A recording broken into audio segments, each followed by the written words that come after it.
evening and welcome to Somerset Eyewitness News.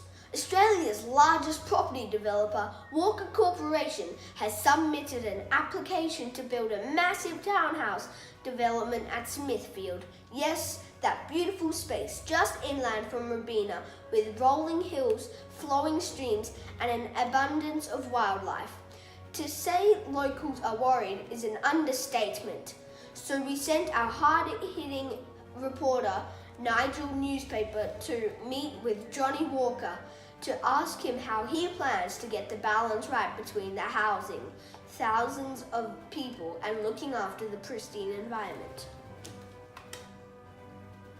Good morning, Mr. Walker. How are you today? I'm well, thanks, Mr. Newspaper. Just been counting all my money, so I needed a break. Let's get to the point. The Gold Coast is getting busier and busier, and a green space is shrinking. 2,000 more apartments, quite frankly, won't help. Why should the people of the Gold Coast let you build this? Great question, Mr. Newspaper. This is something we have been thinking about a lot at Walker Corp. Lots and lots of ideas. Many ideas. Let's play a game, Mr. Newspaper. Let's see how you would get the balance right, and I'll tell you if we already thought of those ideas. Well, firstly, I'd make sure lots of land around the development is purchased so that we have lots of beautiful greenery around the development so another big development can't be built next door. Anything else? Well, I'd make sure that there is plenty of space between each apartment building so there is plenty of room for trees to grow and animals to live. I'd even build tunnels under the roads to allow animals to cross safely. Yes, we had that idea. We had other ideas too. Keep guessing. I'd also build a big central park with a massive lake and parklands for people to enjoy. A space where all the trees that get removed to build the apartments are replanted so that effectively no trees are cut down at all. Great idea. Just let me write that down just so I can see how many you got right. Ooh, this is quite exciting. Yes.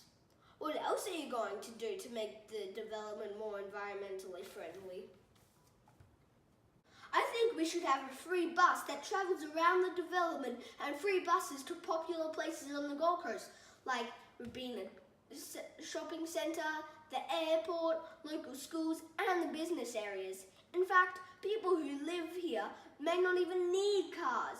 We could have bike stations around the development for people to hire bikes free to get around. Bikes, buses, go on. There will be a community garden where people can grow fruit and vegetables. Every building would run off solar power, and for 10 years after it is built, Walker Corp has to agree to pay for regular soil and water testing to make sure the environment is coping. Well, it sounds like you have really thought through this, Mr. Newspaper. I am sure the development will be a success. Thank you for joining us today. I am sure it will. Hang on a minute. Who's interviewing who? So it looks like Walker Corporation has all the ideas now to get the balance right. Sounds like a great place to live, really. That's all from us now. Good night.